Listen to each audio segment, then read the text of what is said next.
Hello everyone. तो इस video में आज हम विलियम वर्ड्सवर्थ के कुछ ऐसे वर्क्स हैं जिनका हम रिवीजन करेंगे विद थ्योरी। ठीक है, ये क्वेश्चन नहीं रहेंगे, ये थ्योरी रहेंगे जिनका हम रिवीजन करेंगे। कुछ छोटी छोटी पोएम है जो हम देख सकते हैं। इसमें मैं विलियम वर्ड्सवर्थ के लगभग 10 वर्क्स को आज हम डिस्कस कर लेंगे, जल्दी जल्दी डिस्कस करेंगे। ठीक है, जो आपके एग्ज़ाम के लिए बहुत ही इंपॉर्टेंट रहेंगे और ये रिवीजन के लिए रहेंगे। ओके, चलिए फिर स्टार्ट करते हैं। लेकिन स्टार्ट करने से पहले ये पेड पीडीएफ है, तो जो कोई भी इंटरेस्टेड है इस पेड पीडीएफ में वो इस नंबर पे व्हाट्सअप कर सकता है।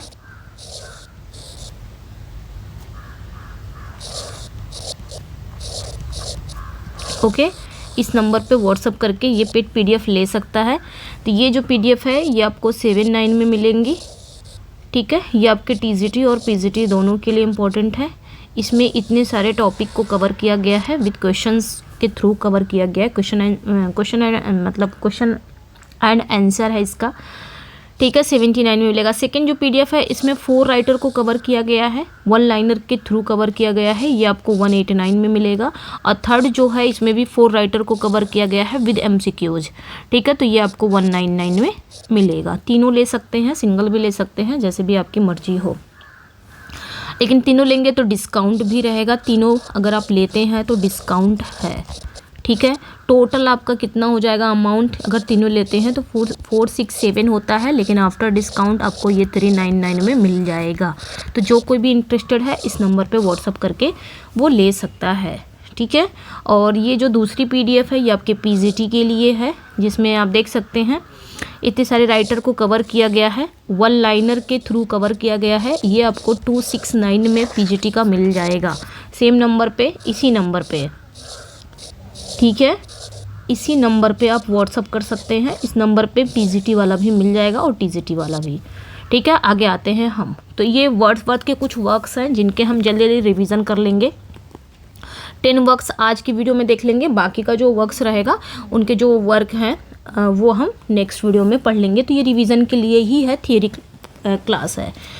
तो वर्ड्सवर्थ का जो पोइटिक वर्क्स है, जैसे कि सबसे पहले क्या आता है, पोएम्स इन 2 वॉल्यूम्स। सबसे पहले ये आता है पोएम्स इन 2 वॉल्यूम्स। अक्सर हम देखते हैं कि वर्ड्सवर्थ की कुछ कविताएं जो हैं, पोएम्स हैं, जो बार बार यही पता चलता है कि पोएम्स इन 2 वॉल्यूम्स में पब्लिश हुआ है, पोएम्स इन 2 वॉल्यूम्स में पब्लिश हुआ है। कुछ कविताएं देखेंगे ना, जैसे कि इंटीमेशन ऑफ इमॉर्टैलिटी है आपका, और आपका डैफोडिल्स है। ये सारे जो वर्क हैं उनके, ये पोएम्स इन 2 वॉल्यूम्स में पब्लिश हुआ है, ऐसा बार बार कहा है। लेकिन ये पोएम्स 2 वॉल्यूम्स है क्या? ठीक है, ये भी एक कलेक्शन है, मतलब पोएम का कलेक्शन है। ठीक है, अ कलेक्शन ऑफ पोएम्स है। ओके, ठीक है, तो पोएम्स इन 2 वॉल्यूम्स क्या है, ये एक कलेक्शन ऑफ पोएम्स है, यानी कि कविताओं का संग्रह है, जो कब पब्लिश हुआ था, ये 1807 में पब्लिश हुआ था। तो ये याद रखना है। इसमें जो इम्पोर्टेंट चीज़ें हैं वो देखेंगे, ऐसा नहीं पूरा खर्रा हम पढ़ने वाले हैं। जो इम्पोर्टेंट चीज़ें रहेंगी वो हम पढ़ते चले जाएंगे। ठीक है, तो ये याद रखना कि ये पोएम्स इन 2 वॉल्यूम्स क्या है, पूछ लिया जाएगा तो कलेक्शन ऑफ पोएम्स है। कब आया था? 1807 में आया था। ठीक है, the simple poems like we are 7, इनका जो ये पोएम है वी आर 7, इसमें ये भी है। और इसी वी आर 7, ये जो इनका प्ले है विलियम वर्ड्सवर्थ का, इसी को कुछ क्रिटिक ने क्या किया है, मजाक बनाया है। इसको लेके कुछ क्रिटिक ने क्या किया है, मजाक बनाया है। जैसे कि was ridicule to satirical circles and the Edinburgh Review. ठीक है, कहाँ पे? पहला तो ये मजाक बना है एडिनबर्ग रिव्यू में। दूसरा मजाक किसने बनाया है? फ्रांसिस जेफरी ने बनाया है। ठीक है, डिस्क्राइब एज द, क्या कह के बनाया है, an insult on the public taste. किसे? इसी को कहा गया है। ठीक है, पोएम्स इन 2 वॉल्यूम्स में ये भी पोएम है वी आर 7। वी आर 7 को लेके कुछ क्रिटिक ने मजाक बनाया है, जैसे कि ये एडिनबर्ग रिव्यू में भी इसका मजाक बनाया गया है। ठीक है, तो ये भी याद रखना है, एडिनबर्ग रिव्यू में भी इसका मजाक बनाया गया है। दूसरा, फ्रांसिस जेफरी ने इसे क्या कहा है, an insult on the public taste के रूप में कहा है। ठीक है, तो ये याद रखना है। मतलब जेफरी ने क्या कहा, जनता का स्वाद का अपमान किया, मतलब जनता के स्वाद का अपमान, ऐसा कहकर बुलाया है। वहीं पे लॉर्ड बायरन ने भी, तो ये जो लॉर्ड बायरन है ना, इन्होंने भी वर्ड्सवर्थ के मैनर को जो वर्ड्सवर्थ की शैली है, वर्ड्सवर्थ ने अपने वर्क में, अपने पोयम में जो शैली अपनाया है, अपने मैनर जो अपनाए हैं, उस मैनर को, उस शैली को क्या कहा है, नॉट सिंपल बट प्यूराइल। किसने कहा है ये? लॉर्ड बायरन ने कहा है विलियम वर्ड्सवर्थ को। ये इंपॉर्टेंट हो जाएगा। तो लॉर्ड बायरन ने वर्ड्सवर्थ की शैली को सरल ही नहीं बल्कि बचकानी कहा है, कि उनकी जो शैली है, उनका जो मैनर है ना लिखने का, वो सिंपल ही नहीं है, जो चूँकि सिंपल था वर्ड्सवर्थ का लिखना, तो इन्होंने कहा सिंपल ही नहीं है बल्कि प्यूराइल है, यानी कि बचकानी भी है। और बायरन ने और भी क्रिटिसाइज इसके बारे में किया है पोएम्स इन 2 वॉल्यूम्स में, और भी the collection of English birds and Scottish reviewers, ये बायरन का ही एक इम्पॉर्टेंट, ये कह सकते हो, इनकी प्रसिद्ध रचना है English birds and Scottish reviewers, जो कब आया था? 1809 में आया था। ये बायरन, लॉर्ड बायरन का ही था। इसमें इन्होंने, इस कलेक्शन में इन्होंने क्या किया है? क्रिटिसाइज किया है वर्ड्सवर्थ को। ठीक है, तो ये चीज़ें याद रखना है, इंपॉर्टेंट हो जाएगी ये चीज़ें यहाँ पे। और भी इसमें क्या इंपॉर्टेंट हो सकता है कि ये जो कलेक्शन है पोएम्स इन 2 वॉल्यूम्स, ये जो पोएम्स का कलेक्शन है, इसमें कितनी कविताएं होंगी? तो कुछ निम्नलिखित सी कविताएं, जैसे कि इंटीमेशन ऑफ इमॉर्टैलिटी ओड है, फिर lines compose upon Westminster bridge है, ये भी इसी में आता है। यानी कि ये जो है पोएम्स इन 2 वॉल्यूम्स, ये कविताओं का ही संग्रह है। इसमें ये भी कविता आती है, इसमें ये भी कविता आती है। 3 सितंबर 1802 ये भी आता है। ठीक है, ये भी आपका आता है। Which begins as earth has not anything to do the so more fair and I wandered lonely as a cloud, ये भी आता है। ठीक है, in this collection Wordsworth begin to work successfully with sonnet from, और ये जो collection था वर्ड्सवर्थ का, ये जो कलेक्शन था वर्ड्सवर्थ का, वो सोनेट के साथ साथ था, मतलब उन्होंने सोनेट भी लिखा था बहुत ही सक्सेसफुली इस कलेक्शन में। तो ये याद रखना है। कुछ ऐसे इंटीमेशन ऑफ इमॉर्टैलिटी है, लाइन्स कंपोज वेस्टमिनिस्टर ब्रिज भी है, और 3 years सिग्री सन एंड शॉवर ये भी है, आई वॉन्डर लोनली एज क्लाउड ये भी है। और इस कलेक्शन में वर्ड्सवर्थ ने सोनेट शैली को सफलता सक्सेसफुली उन्होंने यूज़ किया है, सोनेट की शैली को इस कलेक्शन में। ठीक है, तो ये चीज़ें इंपॉर्टेंट हो जाती है। पहला हो गया, हमने इसको डिस्कस कर लिया, ये इंपॉर्टेंट है। इन्होंने पोएम्स इन 2 वॉल्यूम्स में किसने किसने मजाक बनाया है, किसने किसने क्रिटिसाइज किया है, तो ये इंपॉर्टेंट हो जाएगा। दूसरा, इनकी जो पोएम है डेस्क्रिप्टिव स्केचेस, ये इंपॉर्टेंट हो जाता है। दूसरी इनकी जो पोएम है डिस्क्रिप्टिव स्केचेस, ये कब आती है? 1793 में आता है इनका ये वर्क, 1793 में। Was written in conventional mode of the day which directly bear the influence of Wordsworth French experience.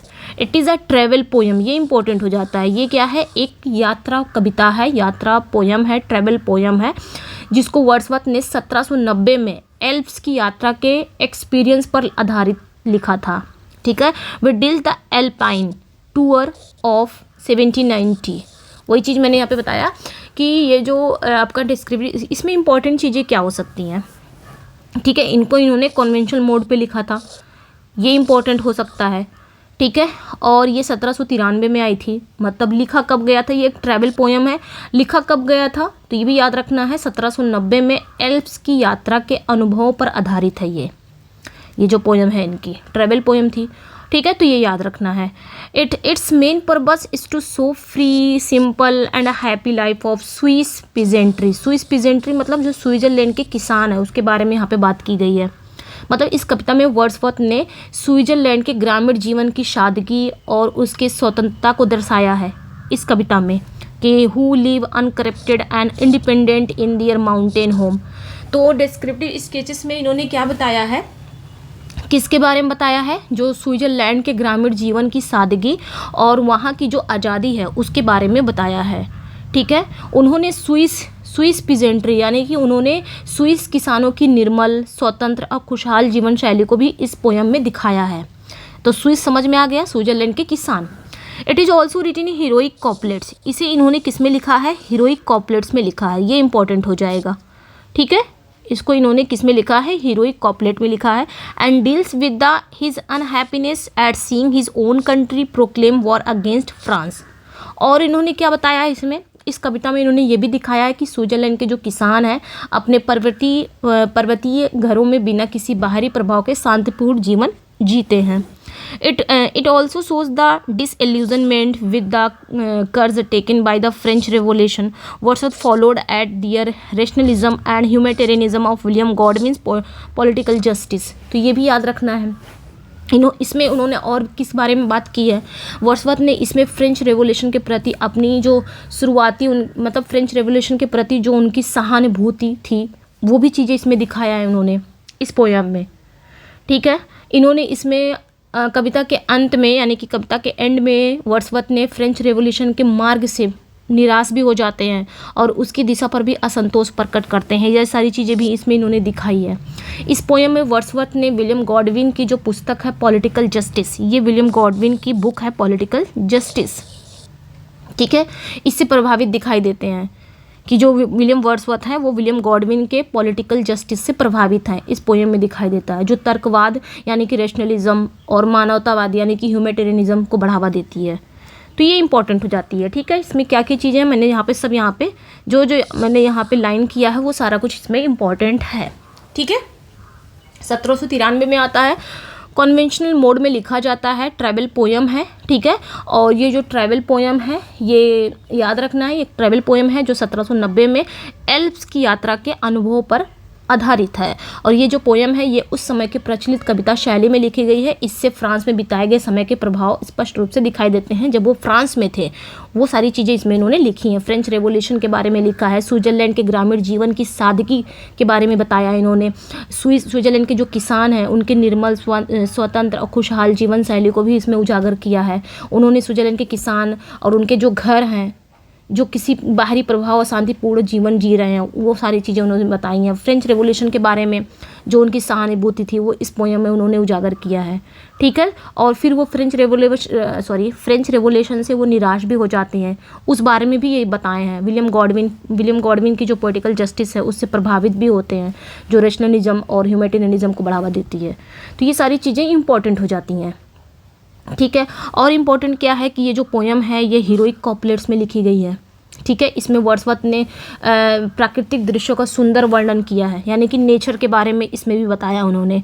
और ये जो पोएम है उनके राजनीतिक और सामाजिक विचारों को भी बताती, क्योंकि इसमें भाई फ्रेंच रेवोल्यूशन के बारे में बताया उन्होंने सब कुछ। ठीक है, तो ये सारी चीज़ें इसमें इंपॉर्टेंट हो जाती है। ओके, आगे आते हैं। ओके, एक मिनट, अब नेक्स्ट जो पोएम है एन इवनिंग वॉक पे आते हैं। ठीक है, ये भी आपकी 1793 में आई थी, इसको भी 1793 ही लिखेंगे। वो 1790 में लिखी गई थी लेकिन साथ में आई थी इसी के 1793 में। एन इवनिंग वॉक, ठीक है, वॉज रिटन इन 1793, ये 1793 में लिखी गई थी। It shows the influence of French poet Rossetti, Roucher, Delille and Saint Lambert who describe the agriculture scene and anti-aristocratic feeling। अभी मैं हिंदी पूरा बता दे रही हूँ। It is a topographical poem। अच्छा, ये पूछा जाएगा ये कौन सी पोएम है, तो ये एक टोपोग्राफिकल पोएम है। अभी मैं समझा रही हूँ क्या है। It also shows the influence of 18th century English topographical poem। The verse form is the heroic couplet। The scene is composite of an idealized landscape and is based on the lakes। ठीक है, अब इसको हिंदी में हम समझते हैं कह क्या रहा है। ओके, लेकिन अगर कोई पूछे ना कि डिस्क्रिप्टिव स्केचेस और एन इवनिंग वॉक कब आता है तो 1793 ही करेक्ट है। ठीक है, अभी देखो एन इवनिंग वॉक जो है तो ये भी वर्ड्सवर्थ के जो शुरुआती पोएम में से एक है जो 1793 में लिखी गई थी। और ये जो पोएम है ये एक टोपोग्राफिकल पोएम है। टोपोग्राफिकल पोएम, टोपोग्राफिकल मतलब क्या होता है, जिसका मतलब होता है इसमें किसी विशेष स्थान या भौगोलिक क्षेत्र का विस्तार से वर्णन किया गया है, वही टोपोग्राफिकल है। मतलब कोई विशेष जगह होगी या कोई भौगोलिक क्षेत्र होगा उसके बारे में बहुत ही विस्तार से वर्णन किया गया, विस्तार से बताया गया है, वही हो गया टोपोग्राफिकल पोएम। इसमें वर्ड्सवर्थ ने लेक्स के सौंदर्य का चित्रण किया है, यानी कि लेक्स की तारीफ़ की है, झीलों की तारीफ़ की है, उसकी खूबसूरती को तारीफ़ की है इस पोएम में। ठीक है, और भी देख लेते हैं और इम्पॉर्टेंट क्या है इस पोएम में। फ्रांस के जो कवि हैं, जैसे कि फ्रांस के कवि कौन कौन से हैं आपके, फ्रेंच पोएट हैं, रोसिटी हैं और रोचर हैं, ये फ्रेंच सारे पोएट हैं, रोचर हैं, रोसेटी हैं, डेलिल हैं और सेंट लैम्बर्ट हैं। इनका प्रभाव देखा जा सकता है इस पोयम में। एन इवनिंग वॉक में आप पढ़ेंगे जब भी, तो फ्रेंच पोएट रोसेटी, रोचर, डेलिल और सेंट लैम्बर्ट का भी प्रभाव इस पोयम में आपको दिखेगा। ये जो पोएट्स हैं आपके रोसेटी, रोचर, डेलिल, सेंट लैम्बर्ट, इन पोएट्स ने एग्रीकल्चर लाइफ का वर्णन किया था, यानी कि कृषि जीवन के बारे में बताया था। और उनकी राइटिंग में एंटी अरिस्टोक्रेटिक, ठीक है, उनकी राइटिंग में एंटी अरिस्टोक्रेटिक विचार दिखाई देते थे, जिसका प्रभाव वर्ड्सवर्थ की इस कविता में भी देखा जा सकता है। समझ में आ गया? मतलब ये जो फ्रेंच पोएट है रोसेटी, रोचर, डेलिल, ये सारे, इनकी जब आप वर्क पढ़ेंगे, इनका पोयम जब पढ़ेंगे, तो इनके पोयम में ये किस पे वर्णन करते थे? कृषि जीवन के पे। और इनकी राइटिंग में ना एंटी अरिस्टोक्रेटिक विचार आपको दिखाई देंगे। तो सेम वही चीज़ ये वर्ड्सवर्थ की इस पोयम में भी दिखाई दे रहे हैं, एन इवनिंग वॉक में भी, इसलिए सारे राइटर को इसमें ऐड किया गया है। ठीक है। और ये जो पोयम है ये 18वीं सेंचुरी की अंग्रेजी टोपोग्राफिकल कविता का प्रभाव भी स्पष्ट रूप से झलकता है। ठीक है, तो ये याद रखना, 18वीं century English topographical poem. Okay. अब और इम्पॉर्टेंट क्या हो सकता है? ये जो कविता है ये हीरोइक कॉपलेट्स में लिखी गई है, ये याद रखिएगा। ठीक है, मैंने ऊपर भी बताया था, यहाँ भी बता रही हूँ कि इवनिंग वॉक जो है ये हीरोइक कॉपलेट्स में लिखा गया था। और आपका ये जो है क्या बोलते हैं, ये भी हीरोइक कॉपलेट में लिखा गया था। दोनों याद रखना है, डिस्क्रिप्टिव स्केचेस भी और आपका इवनिंग वॉक भी, ये भी हीरोइक कॉपलेट में लिखा गया था। ठीक है, मतलब हीरोइक कॉपलेट जिसकी दोनों लाइनों, मतलब जो 2 लाइनों में लिखी जाने वाली राइमिंग वर्ड्स की शैली होती है। ठीक है, दोनों एक दूसरे से राइम करती है। और इसमें क्या दिखाया जा सकता है? इसमें नेचर का चित्रण भी दिखाया गया है, आदर्शवादी दृष्टिकोण से किया गया है, जो वास्तविक से अधिक कल्पनाशील है। और इस कविता में वर्ड्सवर्थ ने अपनी शुरुआती शैली को दर्शाते हैं, जो बाद में उनकी नेचर संबंधी कविताओं में और अधिक परिपक्व हो जाती है। तो ये सारी इम्पोर्टेंट है। ठीक है, और इसमें कोई इम्पोर्टेंट चीज़ें नहीं है, आगे बढ़ते हैं हम। अगली जो पोयम है इनकी, द वैगनर। नेक्स्ट जो इनकी पोयम है द वैगनर, ये भी इम्पोर्टेंट है। सारे पोयम को हम इसमें डिस्कस करेंगे। आपने इसका ये भी अंदर का जो ये कब आई, कंपोजिंग ईयर, पब्लिशिंग ईयर, ये तो सब जान के रखिएगा। और ये किस पे बेस्ड है ये भी जान के रखिएगा। मेन बात है वर्क को भी जान के रखिएगा कि ये विलियम वर्ड्सवर्थ का वर्क है कि आपके मिल्टन का है कि गोल्सवर्दी का है। ठीक है, क्योंकि इस टाइप के भी क्वेश्चन आते हैं।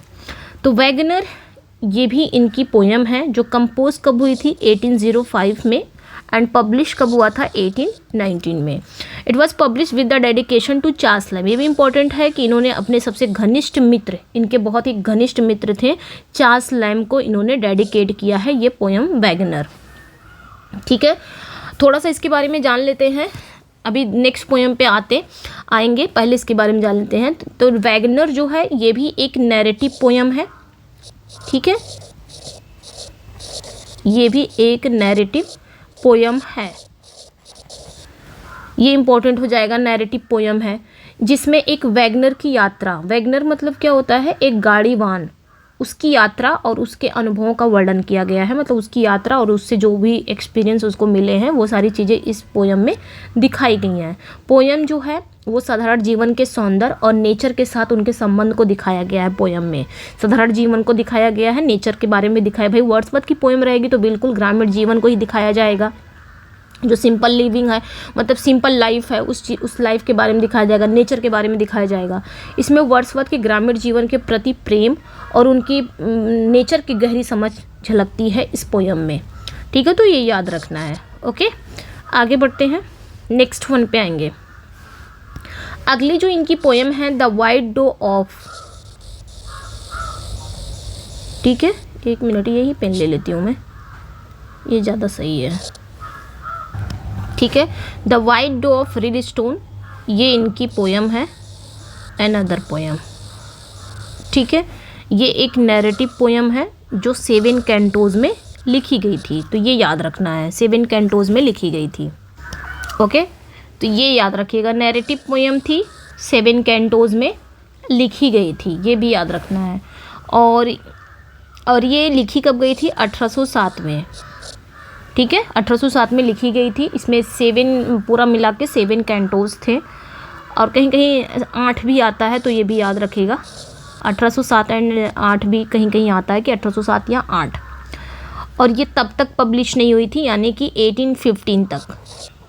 तो पब्लिशिंग ईयर इसका 1815 है, ओके, पब्लिश हुई थी। और इसका जो दूसरा नाम है, या फिर आप ये व्हाइट डो ऑफ रेलिस्टोन भी बोल सकते हो, या the fate of the Norton, ठीक है, इसका दूसरा नाम भी है, अनदर टाइटल है इसकी, ठीक है, टाइटल है इसका। या तो आप इसको बोल सकते हो द फेट ऑफ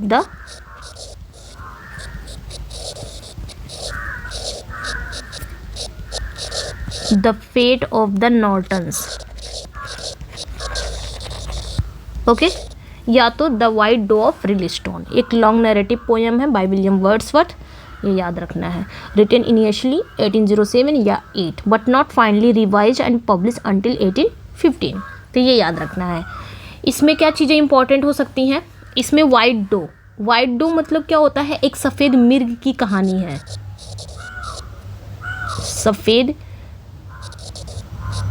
मिर्ग की कहानी है, इसमें वर्णन है, जो एक पवित्र और रहस्यमयी प्रतीक के रूप में इसमें रिप्रेजेंट किया गया है।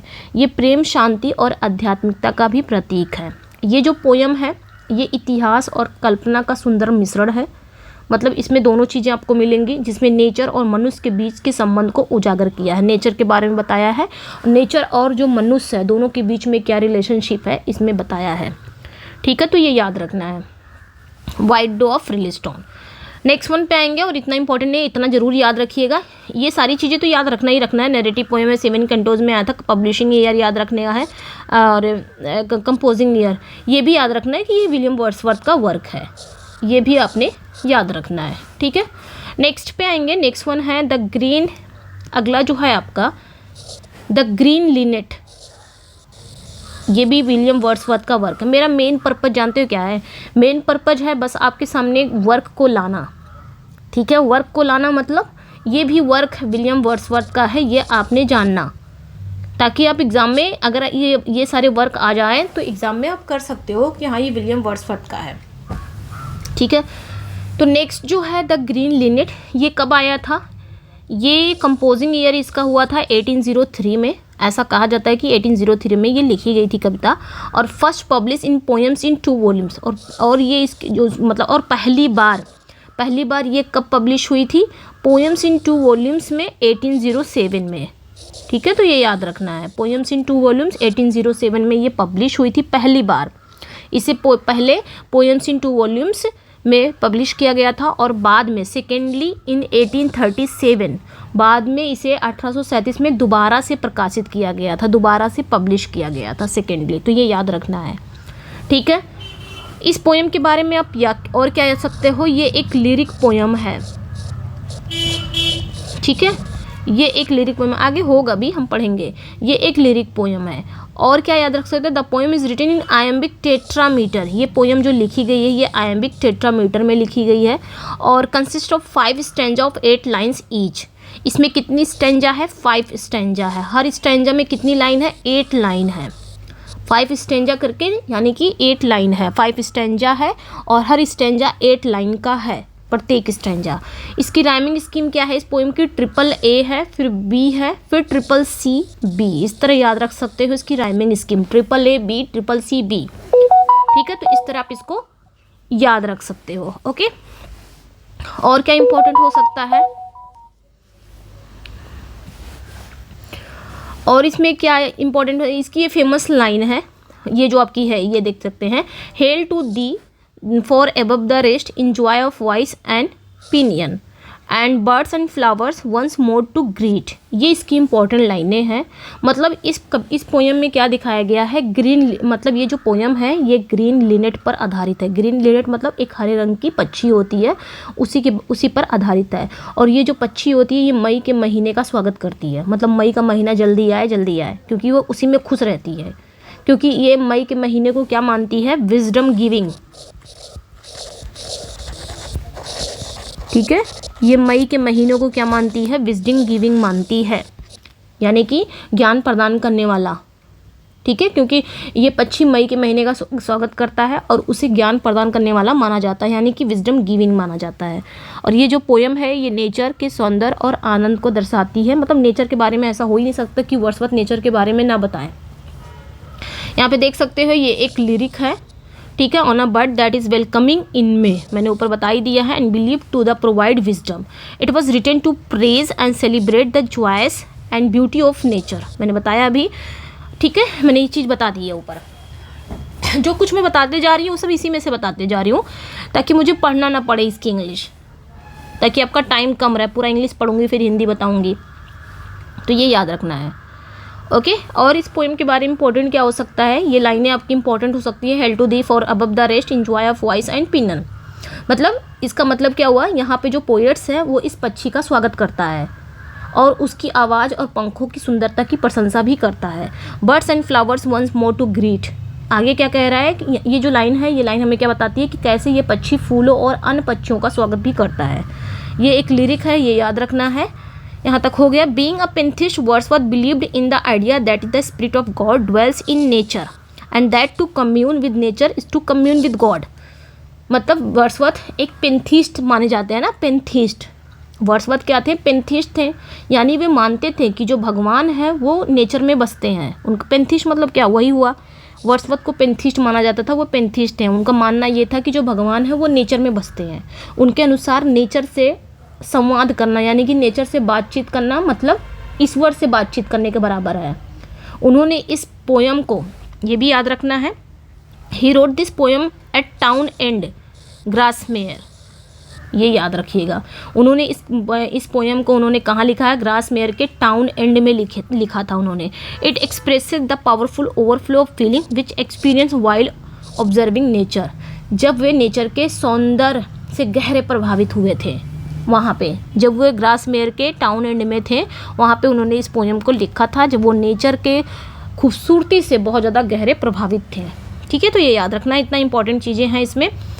मैंने वैसे लाइनिंग कर दी है, जहाँ जहाँ पे ये रेड है आपका सब इम्पोर्टेंट है। नेक्स्ट वन पे आते हैं हम। अगली जो इनकी पोयम है टू द कुकू,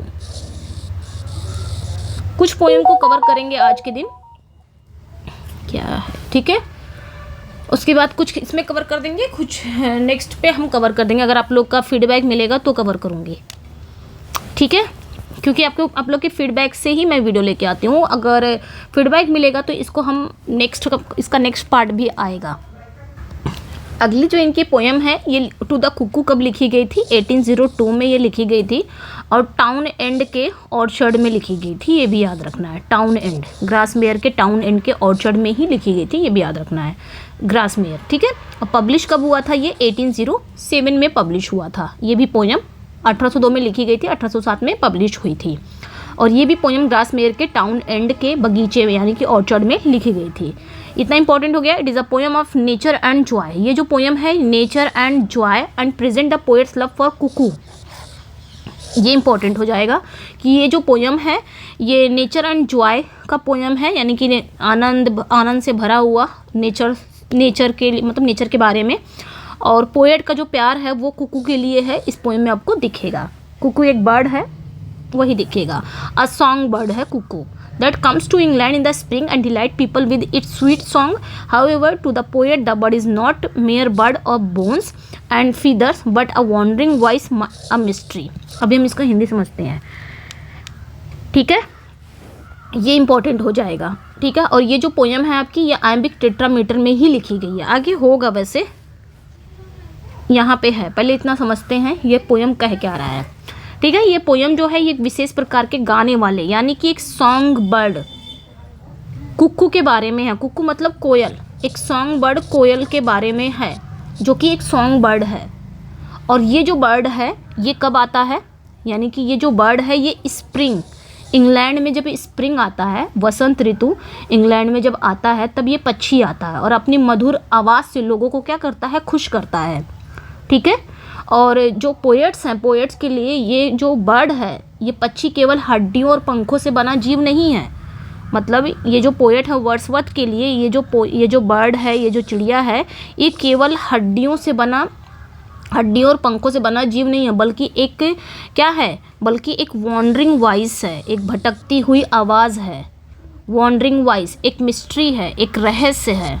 ठीक है, तो ये वर्ड्सवर्थ का कहना है कि जो कुकू है वो मेरे लिए सिर्फ एक पक्षी, मतलब एक हड्डियों से बना हुआ पक्षी जीव नहीं है, बल्कि एक क्या है, वॉन्डरिंग वॉइस है, एक मिस्ट्री है। ठीक है, तो ये याद रखना है। ये जो पक्षी है ये बसंत की ऋतु में इंग्लैंड में आता है और अपनी मधुर वॉइस से, अपनी मधुर आवाज़ से लोगों को क्या करता है, खुश करता है। ये इंपॉर्टेंट है। आगे हम देखेंगे इसमें और क्या इंपॉर्टेंट हो सकता है। पोयम है, poem consist of 8 stanza of 4 line each. ठीक है, तो ये याद रखना है। ओके, इसमें कितनी स्टैंजा होते हैं, 8 स्टैंजा होते हैं, और प्रत्येक स्टैंजा में कितनी लाइनें होती हैं, 4 लाइनें होती हैं। ये याद रखना है। इन ईच द राइमिंग, इसकी राइमिंग स्कीम ए बी है, क्योंकि भाई 4 लाइनों का एक स्टैंजा होता है इसे, तो ए बी, तो ये याद रखना है, इम्पॉर्टेंट हो जाएगा। ठीक है, और क्या इसमें इम्पॉर्टेंट हो सकता है, it is actually about time and not the actual bird. The poem is written in iambic tetrameter, यानी कि ऑड लाइन्स। पोएम जो लिखी गई है वो आयम्बिक टेट्रामीटर यानी कि ऑड लाइन्स में लिखी गई है। आयम्बिक ट्राइमीटर मतलब टेट्रामीटर में भी लिखी गई है और ट्राइमीटर में भी लिखी गई है ये पोएम। ठीक है, तो ये याद रखना है। ओके, और इसके बारे में क्या इंपॉर्टेंट हो सकता है, एक्सप्रेस। अब यहाँ पे क्या कर रहा है, the poet directly address the Kuku, वो डायरेक्टली कुकू को एड्रेस करता है, अपने प्यार को एक्सप्रेस करता है। Devotion and yearning to visual glimpse, उसकी झलक के लिए तरसता है। इस पोएम में वर्ड्सवर्थ पक्षी को एड्रेस करते हैं, क्या कहते हैं, ब्लिथ न्यू कॉमर। ठीक है, ब्लिथ, इसकी इंपॉर्टेंट लाइनें हैं ये सारी, ब्लिथ न्यू कमर। ठीक है, and darling of the summer. Blithe newcomer मतलब जो कवि है, जो पोएट्स है, वो कोयल को एक खुशहाल एक न्यू कमर मतलब एक खुशहाल नवागंतुक जो कहा जाता है, कहकर संबोधित करते हैं, आदर मतलब एड्रेस करते हैं। Darling of the summer, newcomer, ये इंपॉर्टेंट, ये लाइनें हैं। डार्लिंग ऑफ द समर यानी कि कोयल जो कुकू है वो गर्मियों का प्रिय है, डार्लिंग ऑफ द समर। ठीक है, the poet hears the music of cuckoo and wonder struck that it is the something more than a winged animal.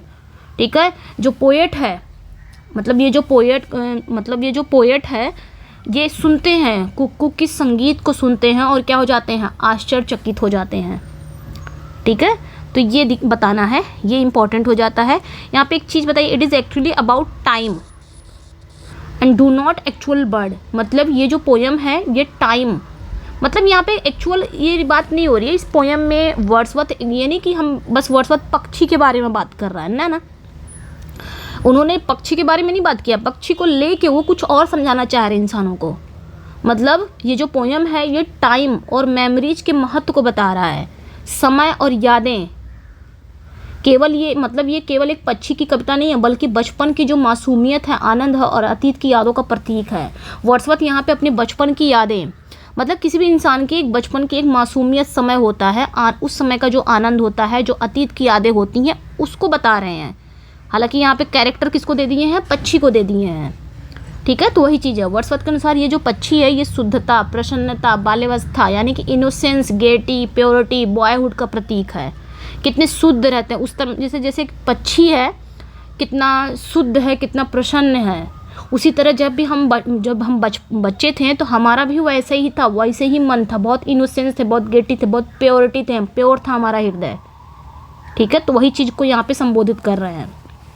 ठीक है, कविता में, पोएम में वर्ड्सवर्थ कोयल की जो आवाज़ सुनकर बहुत आश्चर्यचकित हो जाते हैं, स्ट्रक हो जाते हैं, वंडर स्ट्रक, और उसे सिर्फ एक पंखों वाला प्राणी ही नहीं बल्कि एक आध्यात्मिक अस्तित्व भी मानते हैं। Innocence, gaiety, purity, boyhood, cuckoo को वो मानते हैं। कुकू को बस एक इमेज दिया उन्होंने, लेकिन यहाँ पे एक्चुअली इंसानों को बताया है। ठीक है, इंसानों को बताते हैं वो। ओके, तो ये चीज़ें समझनी है। इसमें इम्पोर्टेंट हो जाता है ये चीज़ें, जल्दी से कर लेते हैं। एक और पोएम है टू द स्काईलार्क, इसको भी कर लेते हैं, उसके बाद लिरिकल बैलेट्स कर लेते हैं, इसी पे एंड कर देते हैं। अब इसकी इंपॉर्टेंट लाइनें ये हो सकती हैं, एक तो ब्लिथ न्यू कमर है, यहाँ से एक इंपॉर्टेंट लाइन है इसकी। ठीक है, ब्लिथ ये याद रखना है अपने, इसकी इंपॉर्टेंट लाइन क्या हो सकती है, ब्लिथ न्यू कमर से स्टार्ट है, इसकी एक लाइन है, तो यहाँ से स्टार्ट एक लाइन होगी, blithe newcomer I have heard, ठीक है, आई हैव, आगे की लाइन यही है, I have heard hear thee and rejoice cuckoo. खैर इतना याद रख लेंगे तो आगे की लाइन तो याद ही रहेगी, आपने ये याद रखना है, ये स्टार्ट है यहाँ से। एक ये भी है, ये भी याद रखना है, ओ ब्लेस्ड बर्ड, ये भी इंपॉर्टेंट लाइन इसकी है, ओ ब्लेस्ड बर्ड, ठीक है, द अर्थ वीपेस, आगे की लाइन भी इसमें है, बस इतना याद रखेंगे तब भी आप पकड़ लेंगे अगर एग्जाम में आता भी है तो, ठीक है। और भी इंपॉर्टेंट लाइन है, जैसे कि एक लाइन है important, while I am lying on the grass, lying on the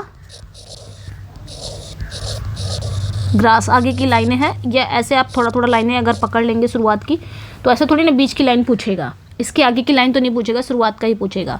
तो ये इसकी कुछ इंपॉर्टेंट लाइनें हैं, ये ध्यान रखिएगा आप लोग, ठीक है। आगे बढ़ते हैं, इंपॉर्टेंट है टू द कुक्कू आ सकता है, ये भी इंपॉर्टेंट है आपका टू द स्काईलार्क।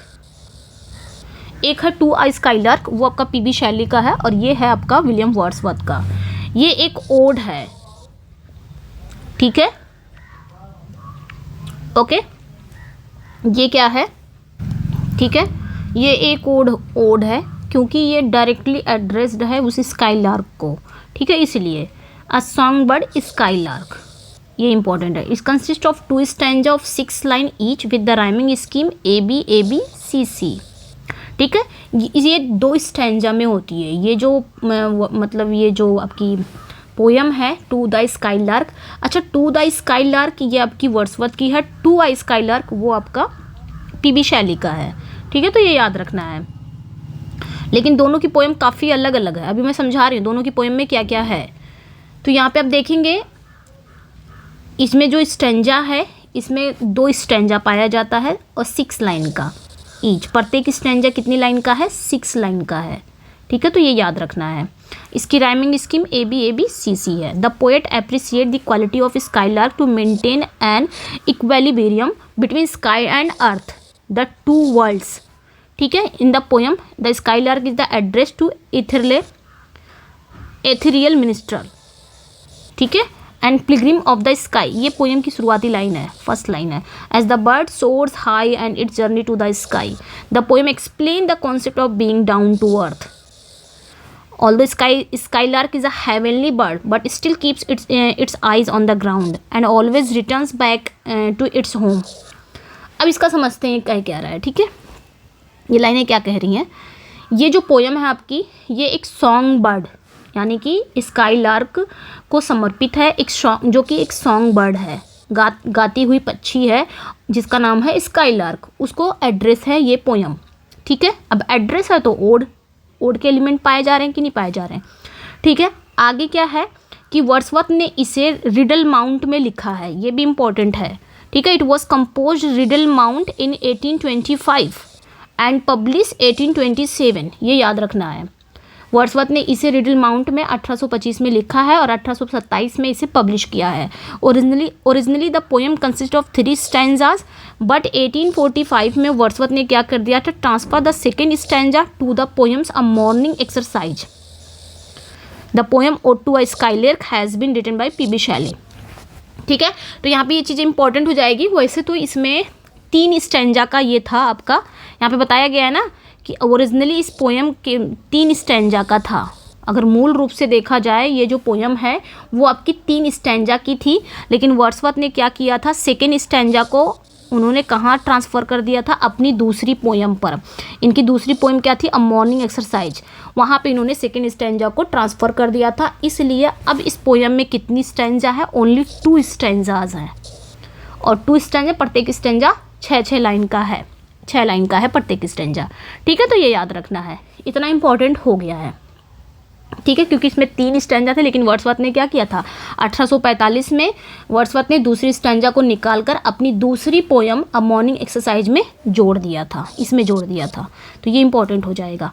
अब इस पोएम के बारे में बात कर लेते हैं। ये जो पोएम है ये स्काईलार्क एक पक्षी का नाम है, उसकी विशेषता और उसकी जीवन शैली के बारे में ये पोएम बताती है। इस पोएम में बताया गया है ये जो पक्षी है स्काईलार्क, ये आकाश में ऊंचा उड़ता है, लेकिन फिर भी अपनी जड़ों को नहीं भूलता है। अर्थली रूट्स मतलब अपनी जड़ों को नहीं भूलता है, यहीं पे कहीं होगा अर्थली रूट्स, ठीक है। मतलब ये बहुत आसमान में जाता है, उड़ता हुआ, गाता हुआ, उड़ता हुआ आसमान में जाता है, लेकिन ये अपनी ज़मीन को नहीं भूलता है, फिर वापस ज़मीन पे ज़रूर आता है, ठीक है। और इस पक्षी को वर्ड्सवर्थ ने इथेरियल मिनिस्टर यानी कि आकाशीय गायक और पिलग्रिम ऑफ द स्काई यानी कि आकाश का यात्री भी कहा है इस पक्षी को। तो ये ऐसे करके क्वेश्चन आ भी सकता है, ठीक है।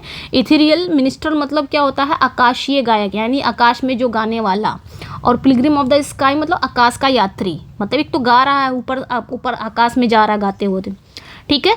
तो स्काई लार्क के माध्यम से यहाँ पे चीज़ें क्या है कि स्काई लार्क के माध्यम से वर्ड्सवर्थ ने क्या बताया है, संतोष, विनम्रता और पृथ्वी से जुड़े रहने के महत्व को समझाया है, कि एक इंसान को समझाया है। डाउन टू अर्थ यहाँ पे एक बात कहा है, डाउन टू अर्थ इंसान को। डाउन टू अर्थ का मतलब क्या होता है, स्काई लार्क क्या है, एक आकाशीय पक्षी है। आकाशीय पक्षी होते हुए वो धरती से संबंध नहीं तोड़ता है, आकाश में जाता है फिर वापस धरती से, लेकिन संबंध नहीं तोड़ता। और ये चीज़ें उन्होंने इंसानों को भी बताया है, ऐसा नहीं, एक पक्षी के माध्यम से वो इंसान को समझाने की कोशिश कर रहे हैं कि ये जो विचार है ये इंसानों के लिए महत्वपूर्ण है। चाहे हम कितनी भी ऊंचाई पर पहुँचें, हमें अपनी जड़ों से जुड़े रहना चाहिए, डाउन टू अर्थ रहना चाहिए।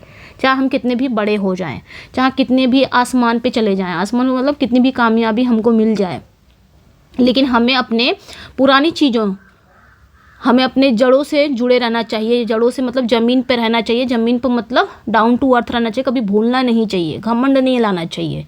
जिस तरह वो पक्षी स्काई लार्क है, उड़ता हुआ आकाश में जाता है, लेकिन वो तब भी अपने जड़ों से जुड़ा रहता है, पृथ्वी से जुड़ा रहता है। उसी तरह इंसान को भी चाहिए, ठीक है। इंसान चाहे कितनी भी ऊंचाई पर पहुंच जाए, लेकिन अपने जड़ों से उसको जुड़ा रहना चाहिए, ठीक है। तो ये पक्षी ऊंचाई तक उड़कर एक स्वर्गीय सौंदर्य का अनुभव करता है, लेकिन एट द एंड क्या करता है, वापस धरती पर लौट आता है। वहाँ तक जाता है लेकिन वापस धरती पर आ जाता है। इससे ये हमको शिक्षा मिलती है, या वर्ड्सवर्थ हमें शिक्षा ये देते हैं कि विनम्रता और संतोष का भाव हमारे जीवन में बहुत ही महत्वपूर्ण है। और वहीं पे दूसरी जगह देखेंगे तो ode to a skylark, ये भी ओड ही है क्योंकि इसमें भी एड्रेस किया गया है। और ये जो लिखे हैं ode to a skylark, इनका क्या था, ode to the skylark Wordsworth का है, to a skylark PB Shelley का है, ठीक है। पीबी शैली ने भी एक कविता ode to a skylark लिखी है, जिसमें वर्ड्सवर्थ की ये कविता शैली की कविता से अलग है, काफ़ी अलग है। वर्ड्सवर्थ की जो पोयम है ये skylark, to the skylark, वो संतुलन और संयम को दिखाती है, जो बैलेंस है, जो संयम है उसके बारे में बताती है। लेकिन जो पीबी शैली का ये जो टू अ स्काई लार्क है, ये उत्साह और स्वतंत्रता पर केंद्रित है, तो ये इंपॉर्टेंट हो जाता है, ठीक है। ओह गॉड, चलो एक और कर लेते हैं, उसके बाद हम जो लिरिकल बैलेट्स है उसको नेक्स्ट में देख लेंगे, क्योंकि ये काफ़ी बड़ा हो जाता है। ये वर्ड्सवर्थ का देख लेते हैं जो लिरिकल बैलेट्स है, इसमें सब पोएटिक डिक्शन सब बताया है, तो सारा कुछ इसमें क्लियर हो जाएगा आपका, यहाँ तक है। इसको नेक्स्ट में हम देख लेंगे, ठीक है। आपसे जो लिरिकल बैलेट्स लेके कन्फ्यूज़न होगी ना, वो चीज़ें इसमें डाउट जो रहेगा वो क्लियर हो जाएगा। एक और देख लेते हैं इस प्ले को, उतने में ही हो गया। एक प्ले है इनका, ओनली वन प्ले है, ठीक है, बॉर्डर्स, ये याद रखना है। बॉर्डर्स जो है ये उनका ओनली वन प्ले है। यहीं पे लिखूँ या कहाँ लिखूँ, चलो यहीं पे लिख दे रही हूँ, ओनली वन प्ले। अगर कोई पूछे वर्ड्सवर्थ ने कितने प्ले लिखे हैं, तो उन्होंने सिर्फ एक ही प्ले लिखा है जिसका नाम है बॉर्डर्स, जो पिट गया था, ज़्यादा फेमस नहीं हुआ था। अगर फेमस होता तो शायद वो आगे लिखते भी। यहाँ पे देखिए वर्ड्सवर्थ का ओनली प्ले है, नाम क्या है, borders, which was composed when he was at Racedown. इन्होंने कब इसे लिखा, जब ये रेसडाउन में रहते थे। ये एक वर्ज ट्रेजेडी है, क्या है, वर्ज ट्रेजेडी है जो कि वर्ज में लिखी गई है, ठीक है, पोएम के थ्रू लिखी गई है, कहानी को दर्शाया गया है पोएम के थ्रू। बेस्ड ऑन गॉडविन्स फिलोसफी, ये किस पे बेस्ड है, गॉडविन की विचारधारा पर आधारित है, ये याद रखेगा। Which was set during the rain of king Henry 8, ये कब प्ले लिखा गया था, जब किंग हेनरी 3, सॉरी मैंने 8 बोला, ये कब लिखा गया था, जब किंग हेनरी 3 का शासनकाल था, उस समय ये प्ले लिखा गया था। When Englishmen in the North County came into conflict with Scottish border river, as England declared war against France, the atmosphere of disillusionment marked the beginning of Wordsworth's disappointment with the French Revolution, and a period of depression was depression was reflected in this play. It was composed between 1796 and 1797. ये important है। 1796 और 97 के करीब ये play लिखा गया था, publish हुआ था 1842 में, तो ये इंपॉर्टेंट है। ठीक है, ये सारा चीज़ें जहाँ पे मैंने, ठीक है, तो इम्पॉर्टेंट हो जाएगा। तो क्या क्या इम्पॉर्टेंट हो जाता है कि इनका मात्र एक प्ले है। ठीक है, मात्र इनका एक प्ले है। इन्होंने ये प्ले कब लिखा था? जब ये रेस डाउन में थे तब इन्होंने ये प्ले लिखा था। ये प्ले क्या है? एक वर्ड्स ट्रेजेडी है जो विलियम गॉडविन के राजनीतिक विचारधारा से प्रभावित है। और ये कब आया था? 1796 और 97 के करीब ये प्ले लिखा गया था। 1842 में ये पब्लिश हुआ था। और ये प्ले किंग हेनरी थर्ड के शासनकाल के दौरान घटित होता है, मतलब उस समय आया था। उस समय इंग्लैंड के उत्तर में रहने वाले जो स्कॉटलैंड की सीमा पर संघर्ष कर रहे थे, उस समय में इंग्लैंड और फ्रांस के बीच एक युद्ध चल रहा था, जिससे वर्ड्सवर्थ को फ्रेंच रेवोल्यूशन को लेकर गहरी निराशा हुई थी। तो इस प्ले में भी उन्होंने बताया है। ठीक है, प्ले में क्या दिखाया है? अराजकता, युद्ध और नैतिक संघर्ष को दर्शाया गया है। इसमें जो कैरेक्टर हैं, जो मुख्य कैरेक्टर हैं, उनको बहुत ही डिफ़िकल्ट यानी कि बहुत ही संकटों और मानवीय दुविधाओं से जूझते हुए दिखाया गया है इस प्ले में। ठीक है, प्ले के माध्यम से वर्ड्सवर्थ ने ये दर्शाया है, ये दिखाया है कि युद्ध और सत्ता जो है, युद्ध और सत्ता की राजनीति में आम जनता का जीवन प्रभावित होता है। यानी कि जो पॉलिटिकल चीज़ें आपस में जो लड़ते हैं ना, उससे किसका नुकसान होता है? आम आदमी का, आम जनता का जीवन उससे प्रभावित होता है। वो लोग लड़ते, लड़ाई वो करते हैं, पॉलिटिकल चीज़ें जो युद्ध और सत्ता के बीच में जो राजनीति चलती रहती है, उनसे वो लोग प्रभावित नहीं होते, उनसे उनका जो प्रभाव पड़ता है वो आम जनता के जीवन पर पड़ता है। ठीक है, तो ये चीज़ें इस प्ले में दिखाई गई है। प्ले में फ्रेंच रेवोल्यूशन के प्रति वर्ड्सवर्थ की जो बदलती धारणा वो दिखाई देती हैं। ठीक है, फ्रेंच रेवोल्यूशन से लेकर जो उनकी विचारधारा है वो सारी चीज़ें इस प्ले में दिखाई गई है। शुरू में वो क्या थे? वो फ्रेंच रेवोल्यूशन के समर्थक थे, लेकिन जब उन्होंने देखा कि जो क्रांति हिंसा और अराजकता की ओर बढ़ रही है तो वो इससे निराश भी हो गए थे। तो इस प्ले में उन्होंने युद्ध और सत्ता की क्रूरता को बहुत अच्छे से बताया है, उजागर किया है, ये बोल सकते हैं। ठीक है, तो यहीं पे एंड करते हैं क्लास को, क्योंकि अब आपका लिरिकल बैलेट्स आ गया है। इसको बहुत ही अच्छे तरीके से समझेंगे, लेकिन नेक्स्ट में समझेंगे। ठीक है, इसमें हम ये भी समझेंगे कि इन्होंने पोएटिक डिक्शन कब ऐड किया था, उसमें उन्होंने क्या क्या चीज़ें बताई थी, और इन्होंने प्रीफेस कब ऐड किया था, उसमें उन्होंने क्या क्या चीज़ें बताई थी। तो ये इम्पॉर्टेंट हो जाता है। इतना हमने रिवीजन के लिए था ये क्लास। ठीक है, रिवीजन के लिए था, तो ये इम्पॉर्टेंट है, याद रखिएगा। तो अभी तो पीडीएफ इसकी नहीं दूंगी मैं जब तक इसको कंप्लीट नहीं कर लूँगी, क्योंकि कंप्लीट अभी नहीं है। अभी तो हमने इस क्लास को भी पूरी तरह से कंप्लीट नहीं किया है। इसको भी ये रह गया था आपका ये लिरिकल बैलेट्स, लेकिन मुझे लगता है ये काफ़ी बड़ा हो जाएगा, क्योंकि समझाना पड़ेगा लिरिकल बैलेट्स को थोड़ा सा। तो यहीं पे एंड करते हैं क्लास को। कैसा लगा अपना फीडबैक ज़रूर दीजिएगा। फीडबैक मिलेगा तो फिर इसकी नेक्स्ट क्लास भी आएगी। इसी तरह छोटे छोटे जो उनके वर्क हैं हम इसी तरह थोड़ा थोड़ा करके रिविज़न कर लेंगे। ठीक है, कैसा लगा अपना फीडबैक ज़रूर दीजिएगा। और जो कोई मेरे पेड पीडीएफ में इंटरेस्टेड है वो इस नंबर पे व्हाट्सअप कर सकता है और पीडीएफ ले सकता है। बहुत ही इंपॉर्टेंट पीडीएफ है, ले सकता है। ठीक है, आप ये क्या करेगा, आपकी नॉलेज को इंक्रीज़ ही करेगा ये जो पीडीएफ है। कैसा लगा? अभी एग्ज़ाम में टाइम भी है, तो आप ये पीडीएफ लेके अपनी नॉलेज को इंक्रीज़ भी कर सकते हो, एग्ज़ाम में हेल्पफुल भी करेगा। ठीक है, कैसा लगा? अपना फीडबैक ज़रूर दीजिएगा। मिलते हैं नेक्स्ट वीडियो में। Thank you for watching. Bye bye.